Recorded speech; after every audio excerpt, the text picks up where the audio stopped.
দেখুন, আজকের ভিডিওতে আমি ইন্ডাকশন মোটরের আরো একটি প্রবলেম সলভ করব এবং এটি থেরেজার বইয়ে 34.15 নাম্বার এক্সাম্পল।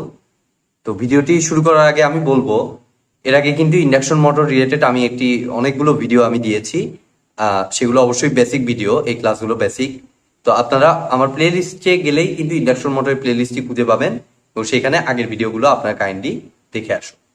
তো আমি শুরু করতেছি সরাসরি। দেখুন, কোশ্চেনটিতে বলছে a 746 kilowatt 3-phase 50 hertz 16 pole induction motor has a rotor impedance of 0.02 plus j 0.15 ohm at standstill. Full load torque is obtained at 360 rpm. Calculate the ratio of maximum to full load torque, the speed of maximum torque, and the rotor resistance to be added to get maximum torque. তো আমি প্রথমত আমাদের যে data আছে সেটার সাহায্যে আমি synchronous স্পিডটা বের করে ফেলি। ns equal to 120 into F by P, অর্থাৎ 120 ইন্টু এফ হচ্ছে আমাদের 50 হার্টজ, আর পোল কত দিচ্ছে আমাদের 16 পোল। তাহলে এটার সাহায্যে আমি দেখুন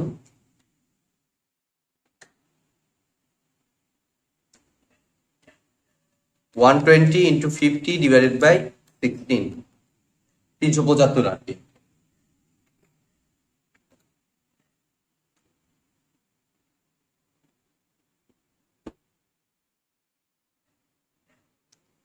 এবং আমাদের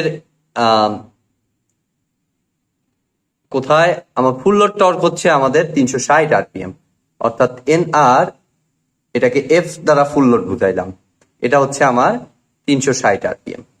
তো এই ডাটার সাহায্যে আমি ইজি ভাবে ফুল লোড স্লিপটা পেয়ে যাব। এস ফুল লোড এফ দ্বারা প্রকাশ করলাম, তো এটা সিম্পলি হবে ns minus nr divided by ns, অর্থাৎ 375 মাইনাস 360 ডিভাইডেড বাই 375। আমি একটু বেশ হিসাব করে দেখি এটা কত আসে।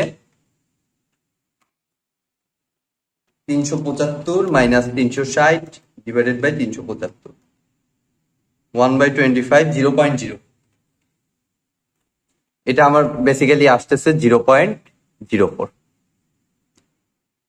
এবং ম্যাক্সিমাম স্লিপটা পাওয়ার জন্য আমাদের কন্ডিশন কি, R2 equal to S M, M তে ম্যাক্সিমাম স্লিপ, ইন্টু x2।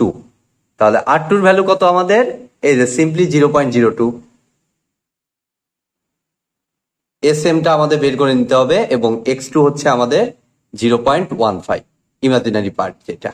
তো এখান থেকে আমাদের ম্যাক্সিমাম স্লিপটা আমরা পেয়ে যাচ্ছি, দেখুন 0.02 ভাগ 0.15, 0.133।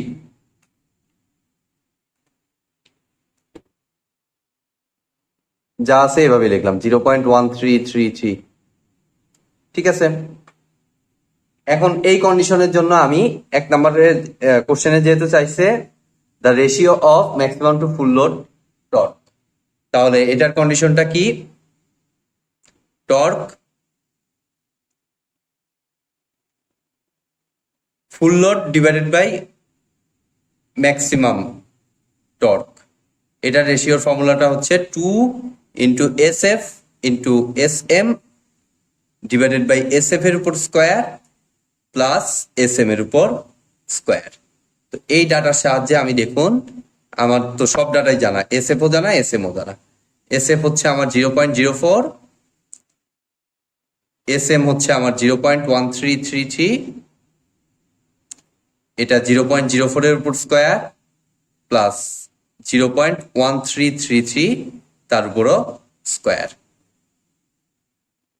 তাহলে টিএফ বাই টি এম, এটা যদি বেসিক্যালি আমরা হিসাব করি, এত প্লাস 0.04 এর উপর স্কোয়ার 2 ইন্টু 0.04 ইন্টু 0.1333 ভাগ অ্যান্সার 0.5503।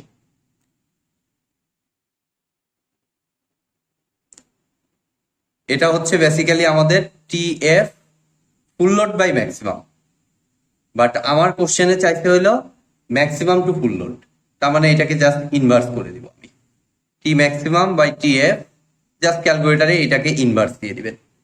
তাহলে আমাদের দেখুন ইনভার্স করে দিলে আমাদের আসতেছে 1.8817। তাহলে 1 নাম্বার কোশ্চেন কিন্তু সলভ। এবার আমাদের 2 নাম্বার কোশ্চেনে কি বলছে, the speed of maximum torque. তাহলে সিম্পল, ম্যাক্সিমাম টর্কের জন্য স্লিপ কত পাইছি, 0.1333। তাহলে S M equal to N S, synchronous স্পিডটা একই থাকবে, N R maximum, N R M দ্বারা এন আর ম্যাক্সিমাম মনে করলাম, ডিভাইডেড বাই এন এস। তাহলে এস এম হচ্ছে আমাদের 0.1333, এন এসটা কত পাইছিলাম 375 minus N R M divided by 375। তো এখান থেকে ক্যালকুলেশন করে নিলে আমাদের এন আর এম এর ভ্যালুটা আসে 0.1333, তার সাথে 375 গুণন 375 থেকে আবার এটা মাইনাস 325.01, মানে 325 আরপিএম বলতে পারি। আর কি চাইছে 3 নাম্বার কোশ্চেনটা, এটা আমি সেপারেশন করে দিলাম।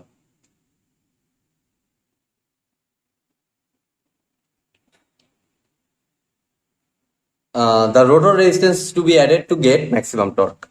তো ম্যাক্সিমাম টর্ক হতে হলে আমাদের রোটর রেজিস্ট্যান্সটা হতে হবে R2 equal two S into X2 হতে হবে, ঠিক আছে। অর্থাৎ এই রেজিস্টরটাকে আমরা R2 যেটা লাগবে সেই রেজিস্টরটা হচ্ছে R2 প্রাইম মনে করলাম, মানে যত ম্যাক্সিমাম টর্ক হতে রেজিস্টরটা যত লাগবে সেটাকে R2 প্রাইম মনে করলাম, সেটা হচ্ছে আমাদের SM ইন্টু X2। তো SM হচ্ছে 0.1333 ইন্টু X2 কত আমাদের 0.15।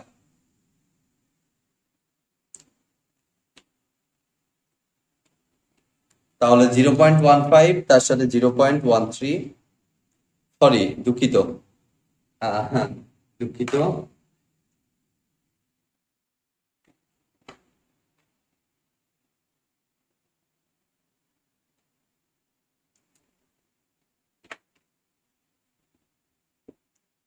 আমি দুঃখিত, আমাদের R2 সমান S ইন্টু X2 হতে হবে।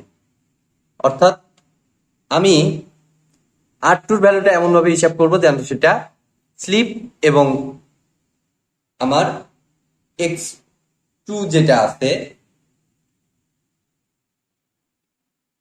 সেটা দ্বারাই ইজিভাবে আমরা পেয়ে যাই।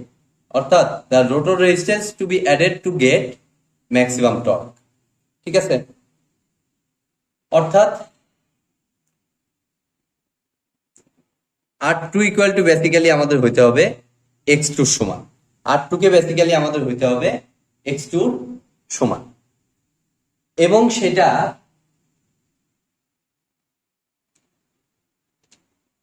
আমাদের কোশ্চেনটিতে যে ডাটা দিছে এখানে অ্যাকচুয়ালি একটা জিনিস মিসিং কোশ্চেনটিতে বলা উচিত ছিল, সেটা হলো অ্যাট স্টার্টিং।